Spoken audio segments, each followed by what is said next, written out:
The Atlanta Falcons have a really good idea of who they are, and it's ugly.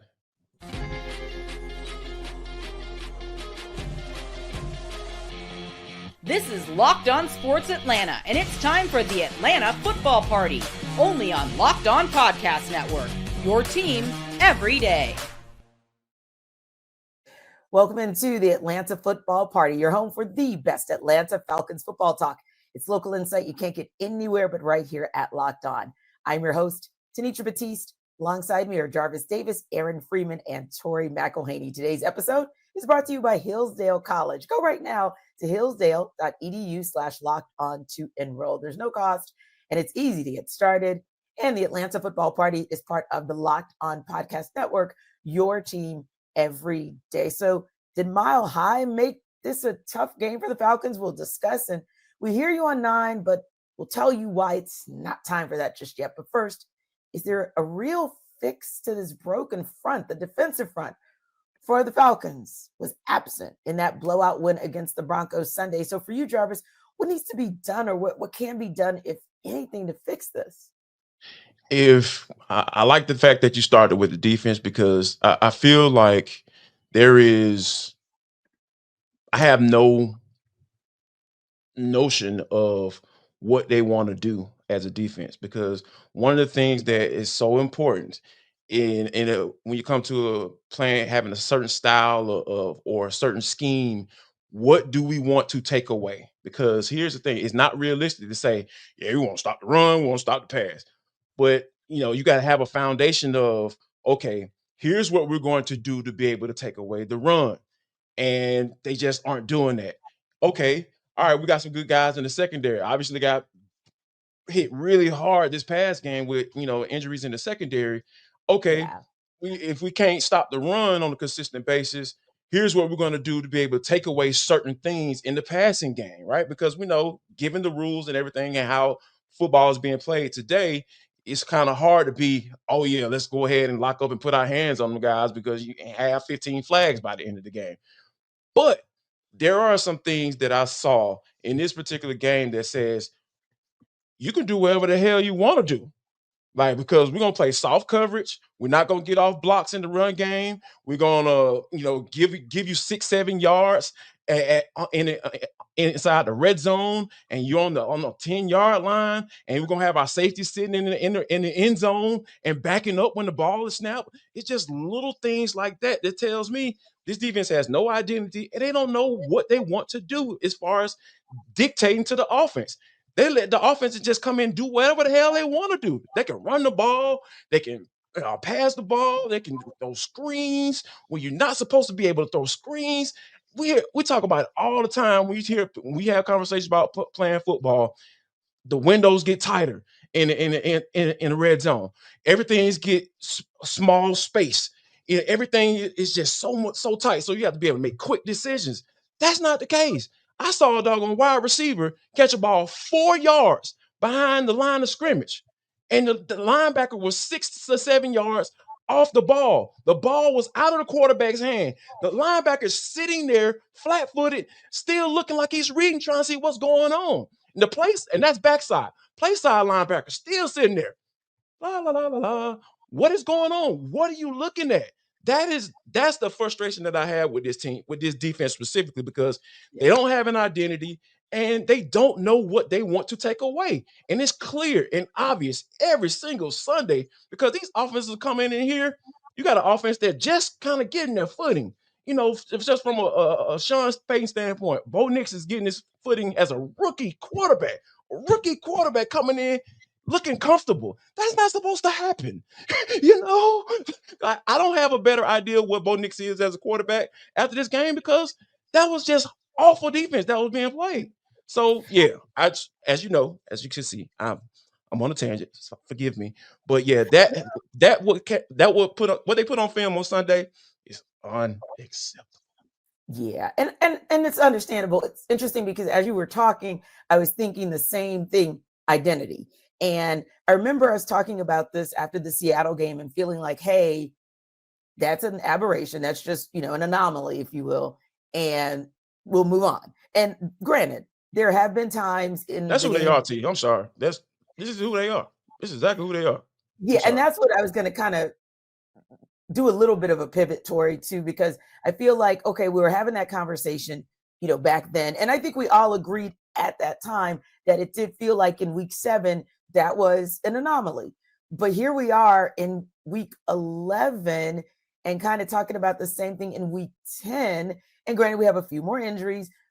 I do want to put that little caveat out there, but it still feels like the identity is questionable. It still feels like, okay, there needs to be a fix, but who kind of knows what the fix is? And then this took me right back to when Jarvis talked about a rookie quarterback, Bo Nix. I was like, ooh, I just had shades of Will Levis when we saw this against the Tennessee Titans last year. And I definitely don't like talking about anything that we've seen in a previous year, defense or offense. But for you, Tori, what is it? Can this be fixed? What's the challenge here? Where do we even get started? Where do the Falcons even get started with this defense? Yeah, I am kind of at a loss. I'm not going to lie, because Yeah. I think that to a certain extent, they have shown us who they are. You're 11 games into the season. This is a defense specifically that returned a lot of guys from last year. Yeah. And outside of the performance against Will Levis, I actually did think that this defense took a good step in the right direction last year, more times than not. I think statistically, you would be able to say the exact same thing. I think the stats would back me up on that.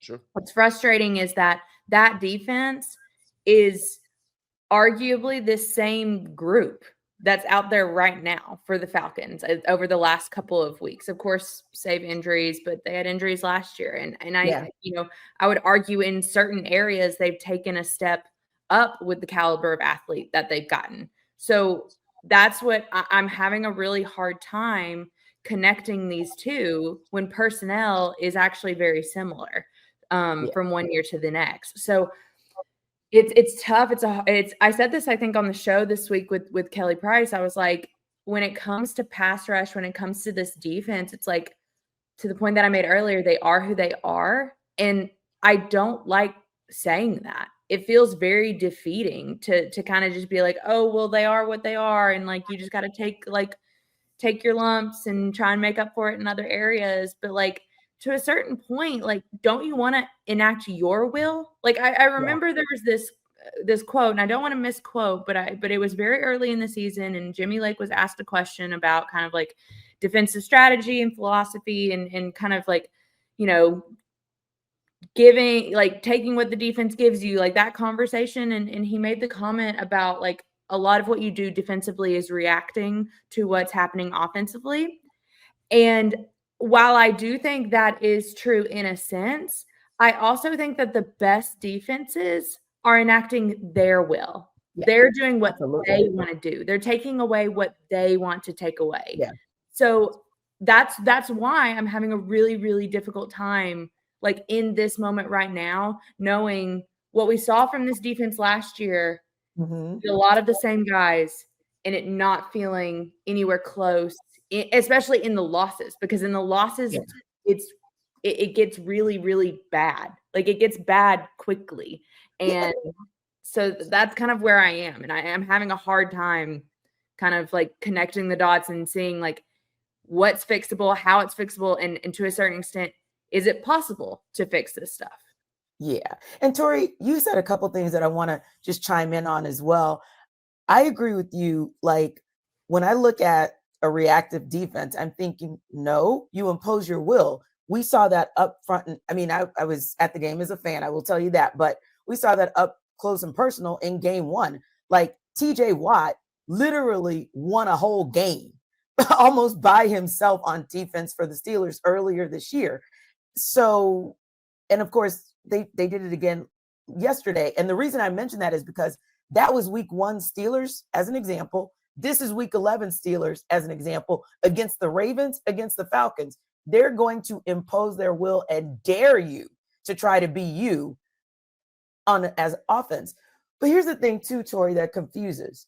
Then you kind of look at Philadelphia, even Kansas City, and you look at those games where the offense wasn't quite clicking on all cylinders, and your defense was the defense that helped to keep you help to keep your head above water.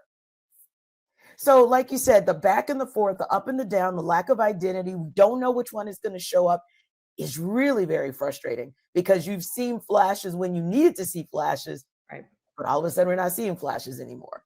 But for you, Aaron, when you look at what happened yesterday, and even if you want to look at the entirety of the season, but I mean, how do you feel? Because we were talking about that as well. Like none of us know how to really fix this, but what's your frustration? What's your reaction to where we are on the defense, particularly the front right now?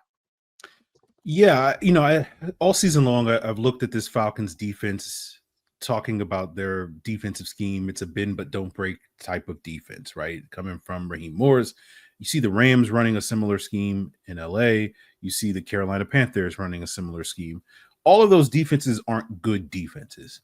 But the one defense that I think that stands out among those three that are basically running the same scheme that is actually playing winning football is the Rams. And I feel like you look at the Rams and like, what do the Rams have that the Falcons don't necessarily have? And I think to me, it's very clearly a four-man pass rush that can get reliable pressure with Jared. Also in recent years, Aaron Donald. Yes. Yeah. Yes. And so, they lost Aaron Donald this offseason, and you were like, okay, they're probably not going to be nearly as good. And then Jared Verse shows up and he's out here doing things. Kobe Turner's playing great football. You just hurt everybody's soul. Continue. Aaron. You just hurt everybody's soul. Free. Well, Free. I don't know if you remember. I don't know how good your memory is, but I was talking about Jared Verse. I remember you also talking about Brady Fisk. What round? Yeah, I was talking about Brady Fisk too. And didn't the Rams draft him too? Yeah, they did. Didn't Jared Verse get drafted in the first round? That is also true, I believe. Yes. Who did the Falcons draft in the second round? I believe that's Rukaroro, Your Honor. Where is he? He's on IR, I believe. Yeah. Okay. And Jared Verse is playing pretty good football, right? Yes. Yeah. That's why you brought him up, right? Because first round talent. I'm just saying, you look at the results and it's like, awesome. I wonder if there's a correlation. I don't know. You reap what you sow, all that sort of stuff. All that stuff. Basically, continue. My bad. All I'm saying is, like, I think when it comes to this style of defense, they essentially need butt kickers up front. And to me, until they solve that problem, and whether we want to talk about them not making moves at the trade deadline or signing guys in free agency or drafting guys in the first round, like, I think you're going to continue to get results like this based off of how they play defensively. So, until that problem is solved, I think we're just going to continue having these same conversations, and we'll be asking Tori, and Tori will be like, I don't really know. Like, that's just kind of how it's going to go. Yeah. Listen to me now, believe me later on. Yes, in the future. Yeah. Well, you referenced it, Free. The draft, a little bit of angst and angina about what did or didn't happen. Some people might still have that angst and angina about what didn't happen a couple weeks ago. We'll discuss when we take it under further review.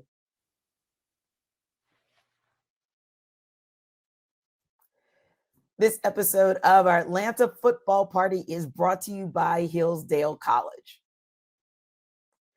So time is our most precious commodity. Don't waste it scrolling through the same mind-numbing content for hours and hours.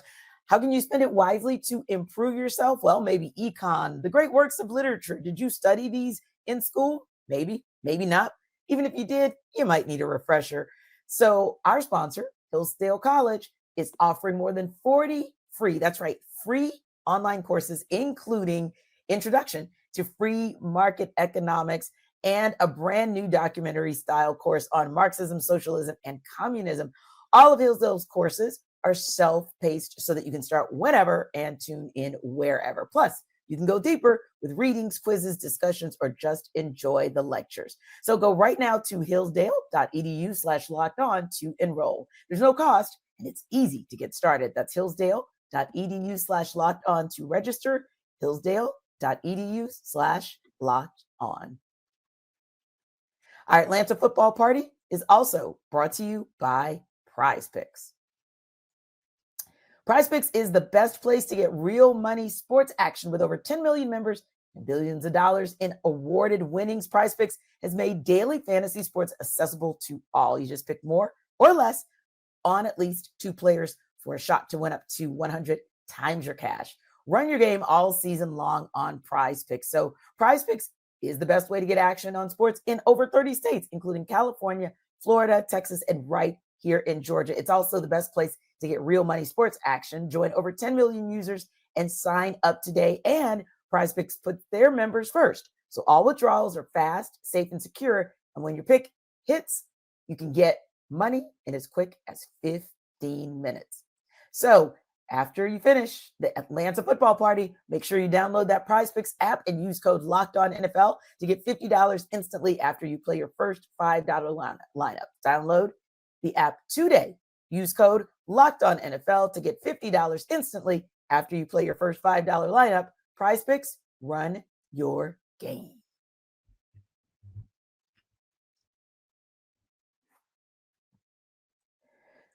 Well, Aaron kind of opened this Pandora's box up, so we'll just keep Pandora's box. Wound, T.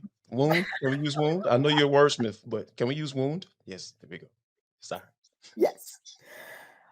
Aaron took the Band-Aid off for people who are still traumatized and triggered by not getting someone who could help with the pass rush in the draft, right, Aaron? That's safe to say it triggered some people? Sure, that wasn't my goal to do that. It just, mission accomplished. We're just talking. That's what I thought. You're Mike Tomlin. It worked, but it didn't work. Yeah, because it didn't trigger you, but it triggered somebody else. Yeah, so that said, I think a lot of people also are kind of looking back, not just to what happened 6-7 months ago, but what happened or didn't happen 2 weeks ago. So when you kind of look at the trade deadline, came and went, no moves by the Falcons. We all said at that time, we didn't really have a high level of concern, but now what's your level of concern about the team maybe not making a move at the deadline? Feeling any different? I mean, not really, because I don't think anybody that was available at the trade deadline was moving the needle for this team at this point in time. Like, I feel like if you're wanting needle movers, again, having that conversation about the pass rush, like the offseason was the time to do that. And chasing after, some more, like we're looking for Batman and Robin, and we have a bunch of Alfreds, and like just throwing another bunch of Alfreds at the problem, to me is just like, it's not solving your problem. It's not really moving the needle. That's how I sort of saw it, but that's just me. Okay. So for you, Jarvis, we're wanting to see Superman, but we're seeing a little bit more Clark Kent. And you were the one who was triggered by the whole conversation. So I'll send it to you about maybe the Falcons having a few too many Clark Kents. Oh, you give him that much credit? I mean, here's my thing. Like, this is, I feel like, wow. How should I say this? I'm just going to say it. All right. I think there's an organizational issue with what this team and the current regime and what they value. I was having a conversation with one of my partners, man, like longtime homeboy, big time Falcons fan, and we were kind of going back and forth about, whose fault it is, right? Coaches, the player, the coaches, player, coaches, and I think that, bringing in. And I talking about what I value. I value offensive alignment. I value guys because I feel like that's the foundation of your team. And I felt like, and I started asking them questions. I was like, when the last time they drafted a defensive lineman in the first round? He got quiet. He's like, most respect. All right, cool. You acknowledge that, that's what it is. When the last time they drafted the offensive lineman in the first round? Thomas Dimitrov? Last time I checked, y'all correct me if I'm wrong. Thomas Dimitrov, Thomas Dimitrov was the last one to draft defensive line. And he wasn't even good at it. But he did it. He consistently tried. He consistently knew that he needed to value those things in order for if they wanted to be able to compete consistently. 2016, keep it funky. That was an aberration because you had your quarterback had an MVP type league year. So you're telling me the only way the Falcons get back if they draft a MVP worthy quarterback? You know the chances of that happening? What are the chances of that happening? So when you don't value offensive and defensive linemen like you should in this league, because that's where you have an issue. And I think, and it's top, it's from the top. Like they always want to hit me with this best player available bull crap. Like I still think that's subjective. You know what I'm saying? That's subjective. It's so subjective because guess what? If you value a running back that can give you the world and make all these plays and he's just the most amazing top 5 running back in the league under 25. Like, come on, he could be one of those guys. And you got a guy sitting right there, who can give you 9-10 sacks and be disruptive and give you some TFLs in the running game. Like, who are you going to pick? And they consistently have picked guys that play offense that can get them put up numbers. But guess what, T? Out of all this stuff we talking about the defense, that offense put up 6 points yesterday. So the thing that you value didn't even come through for you. So we have an organizational issue here. What do you value? You talking about you got a defensive coordinator talking about, we let the offense kind of dictate what they do and blah blah blah. Man, the hell? What are we talking about? Maybe I'm old school. I don't know. I didn't think I would get to that age at 42. I didn't think I would get here this quickly to be one of the old farts. Who watch football say, "Oh man, back in my day." I didn't think I was gonna read that at 42 covering this team. I'm sorry, and it just touched my soul, T. I get touched every Sunday. Clearly. Touched every Sunday. And I do understand because, you make a great point. Now, we don't know, Tori. Being vulnerable here, Aaron. Don't laugh at me. We don't know. Modern man.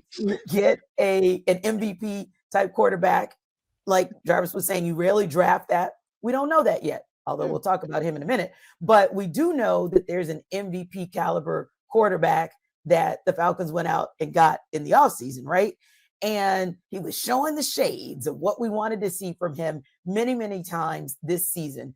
But yesterday, that wasn't the day because the Falcons, and you tweeted this, they hadn't had a game where they didn't score or get in the end zone in over a year. So I was thinking, okay, I've been skiing, not that it's playing football, by the way, but I've been skiing and sometimes it is hard to breathe in Denver, right? So I was like, well, is there any reason, like maybe the air or something, for that anemic offense? But real talk, Tori, what in the world? Why that anemic offense? And if you want to be honest, it was a little anemic last week. I know it was 17 points, but it was a little anemic last week too. No, you're right. It was. And that was at sea level or below sea level, whatever you want to talk, like altitude it in the thing, like with this team. That ain't it. It don't matter where you are. You can be on Mars. Yeah. So I think that this is the first time in Kirk Cousins' career that he's gone back-to-back games without throwing a touchdown pass. This is a guy who has been in the league and played in a multitude of different teams with different skill sets, and never once has this happened. And the fact that it's happening with this group, with this offense that everybody had so much potential for, everybody was like, oh, they're going to be so explosive.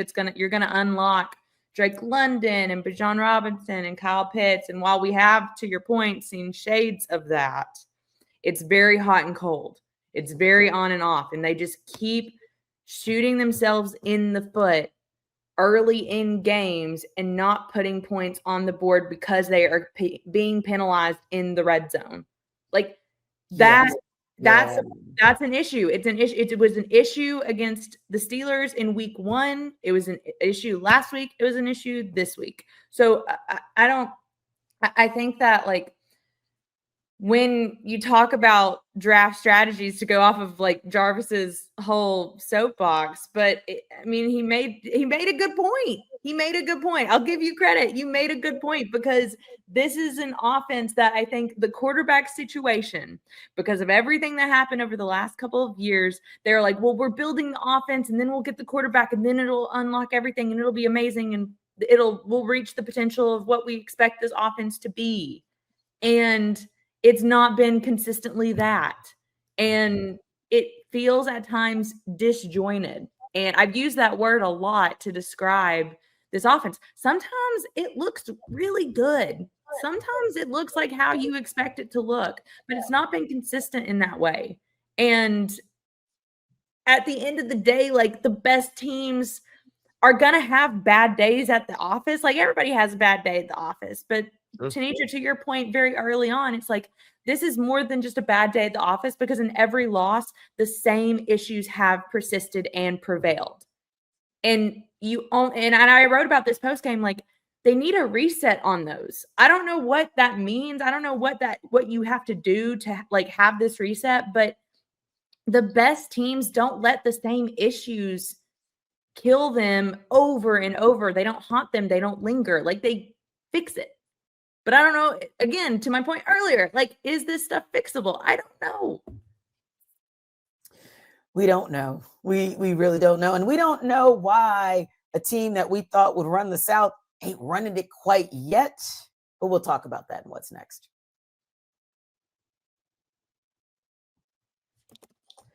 This episode of the Atlanta Football Party is brought to you by FanDuel. Get ready to tackle the NFL action with FanDuel, America's #1 sports book, because right now, new customers can bet $5 and get $150 in bonus bets if you win. The FanDuel Sportsbook app gives you everything you need to place live bets on the NFL all in one place. So when you get a hunch in the middle of the game, you can check out the latest stats, view live play-by-play, and so much more on the same page where you place your bets. Just visit FanDuel.com to join today. You'll get started with $150 in bonus bets if you win your first $5 bet. That's FanDuel.com. Never waste a hunch and make every moment more with FanDuel, an official sports book partner of the NFL and America's #1 sports book.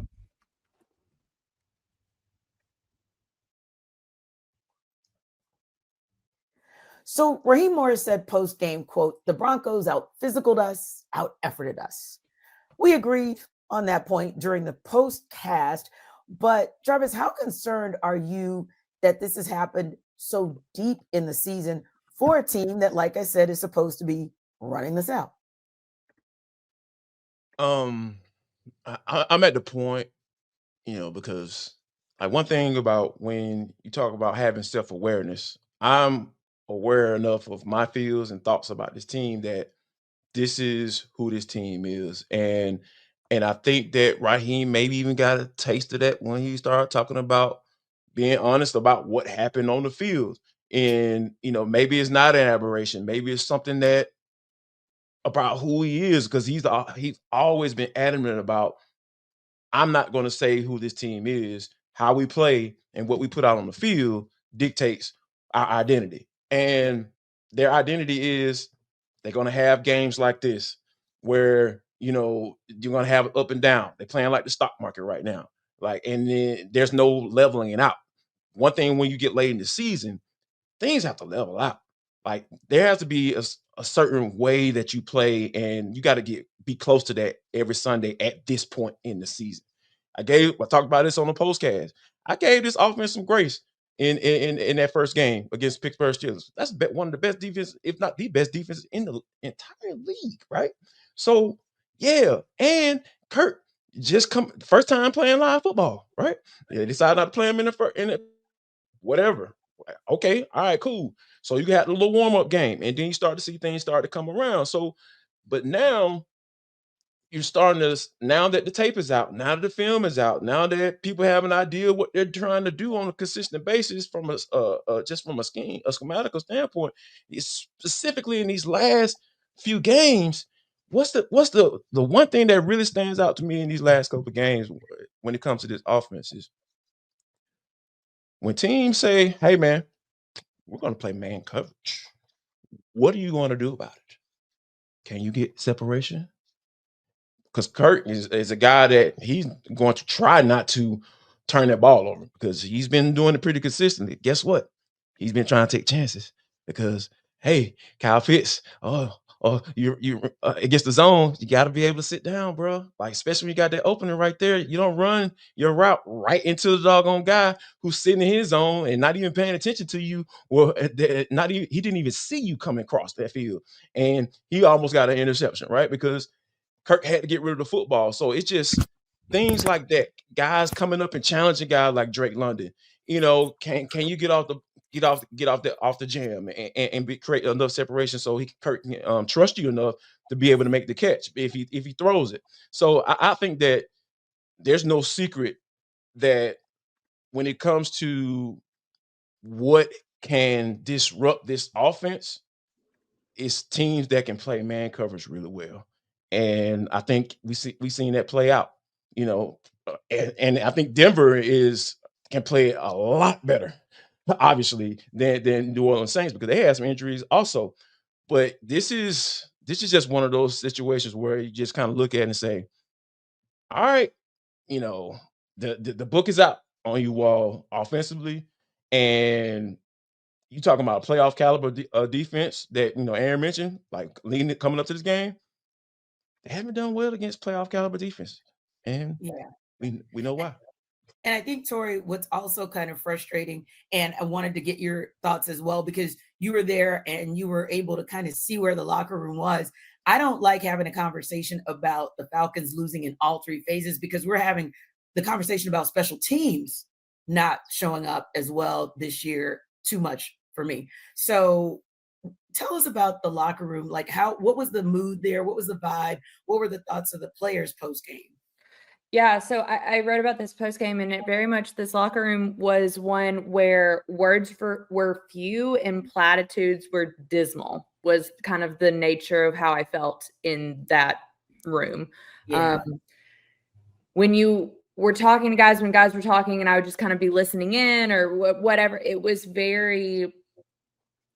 I mean, they had just, to Raheem Morris's own words, they'd just gotten their butts kicked, and I think that it was a real moment of you either get mad about that, you get, as Caden Ellis said, you get pissed about it and you change it, or you stay exactly the same. And it's not going to be enough if they stay the same. And I think it was even Kirk Cousins said too, like, the challenge is ahead of us. Like, it's one thing to ask the hard questions. It's something else to get those answers. But again, it's something else entirely beyond that to actually turn those answers into manifestation in physical form of play, scheme, and production. So that's where this team is. This team is at a crossroads right now. It can go one of two ways. It can play to its potential or it cannot. And if it does not, we will see more games like this one against the Broncos. Yeah. And you absolutely can't afford that because they still have a gauntlet when they come back from the bye. And Aaron, real quick, before we wrap up, I have to ask this question only because it was a conversation even for national media. Now, like we said before, like we kind of teased earlier, it's not what our thoughts are necessarily, but Michael Penix Jr. did see some action yesterday. And with the bye week upon us, and like I said, even national media was kind of like, inserting him at 9 minutes and 4 seconds left in the fourth quarter is very interesting. So I have to ask, we don't necessarily think that this is the answer, but you're going to hear the calls for MPX. Well, you have already to be QB1 on the other side of the bye, but why is that not the answer right now, as we know for this team?